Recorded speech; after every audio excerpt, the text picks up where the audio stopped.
Hello, my name is Kevin Annett. I'm the Field Secretary of the International Tribunal into Crimes of Church and State. I'm here in New York City on February 7th with several very important announcements. This last week, the United Nations released a toothless and unenforceable statement on the rape and torture of children by the Roman Catholic Church. It's done nothing to stop that enormous crime and has allowed it to continue. And so now it's up to the people of the world through their own common law courts to take direct action to stop the crimes of the Vatican. If the United Nations was serious about combating the organized rape and trafficking of children that's allowed and encouraged to do so by Catholic canon law, it would treat the Vatican as the criminal organization that it is by revoking the diplomatic status of the Vatican at the UN and barring its representation on UN committees. It would encourage all nations to nullify their tax exemptions to the Catholic Church and revoke the Financial Concord Acts that unlawfully funneled billions of dollars of taxpayers' money into the Vatican Bank. And it would declare the Vatican Incorporated to be a transnational criminal organization under the UN Convention by that name. And it would bring civil court action to jail all known child raping priests and the high church officials who protect them. But the truth is the United Nations has done none of that. And thereby it has enabled the church to continue its reign of terror against the innocent children all over the world, not tens of thousands as they name, but millions upon millions of victims of the Catholic Church, including children not yet born. The United Nations' refusal to take action against the crimes of the Catholic Church is unexplainable and unconscionable, especially in the light last Monday of a revelation that the criminal conspiracy to aid child trafficking has actually been broadened by the Vatican and was during the year 2010 through the collusion of Queen Elizabeth and the Church of England. And that conspiracy actually implicates the present Pope Francis as well. Last Monday, our organization revealed that on September 16th, 2010, the Vatican and the Crown of England, through their chief officers, entered into a formal criminal conspiracy to traffic children and aid and abet child rapists all over the world. That conspiracy occurred between Queen Elizabeth and former Pope Benedict, Joseph Ratzinger, at Holyrood Castle in Edinburgh, where as a condition of the merger of the Church of England and the Church of Rome, the Queen agreed to place all Anglicans under this notorious Catholic canon law known as Crimen Solicitanus.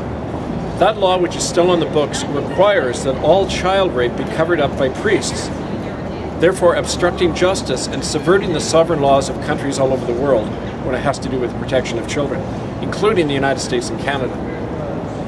The present Pope Francis, Jorge Bergoglio, has not only concealed this conspiracy, but recently has been named by a former insider in the Argentine government as actually having organized the trafficking of children in Argentina during the Dirty War in the 1970s.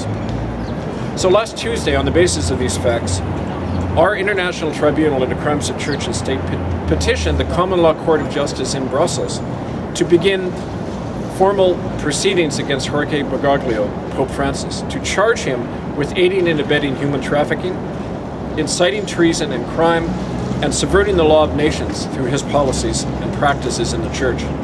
Now, the opening hearings of that case against Jorge Bergoglio will begin no later than Monday, March 31st, 2014, after which a public summons will be issued against Pope Francis. The International Common Law Court is also being asked to name as defendants in this case the corporations of the City of London and the Crown of England, as well as the Vatican and the Jesuit Order. These corporations and their officers will be named as accessories to an ongoing crime against the children of the world enunciated in these policies. Well, now let me take a moment to discuss the second part of my announcement today, and why I'm saying this in front of the Canadian Consulate. Because this last week, I was informed by a British Member of Parliament in London that the Crown of England's Privy Council office in London is considering issuing an order to the Canadian Governor-General and Prime Minister's office to have me arrested and prosecuted for what they call sedition.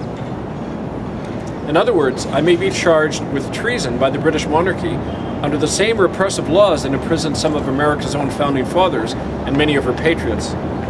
And I'm not alone in being targeted in this way, for three of my close associates in England and Canada were recently arrested and held without charges for having spoken out about the crimes committed against our children every day by the Crown of England, the Vatican, and courts sanctioned by these powers. In fact, it's Queen Elizabeth who has inflicted treason on her own people. By violating English laws she swore to uphold and protect, by acting at the behest of a foreign power and placing England under the jurisdiction of that power, the Church of Rome and its child-killing policies that subvert our laws. She did that on September 16, 2010, with the connivance of Pope Benedict. And so under British law, she and all her heirs must immediately abdicate or be removed by Parliament.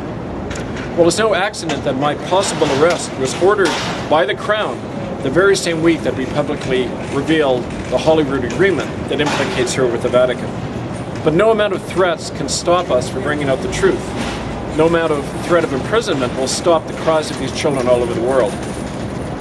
Because it's not these simple individual figureheads we're naming, but entire institutions responsible for these crimes. In truth, the Crown of England and the Vatican have lost their moral and their legal authority. Their writs do not operate anymore. And so I appeal to all Americans here to help us in our struggle to stop our children and our liberties being subverted.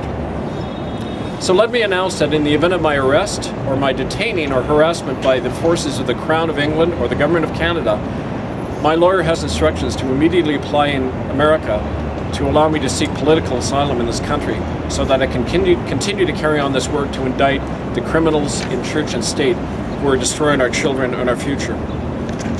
I'm positive that the people of the world will rally around us at this time to stop these crimes and to allow justice to prevail. Thank you.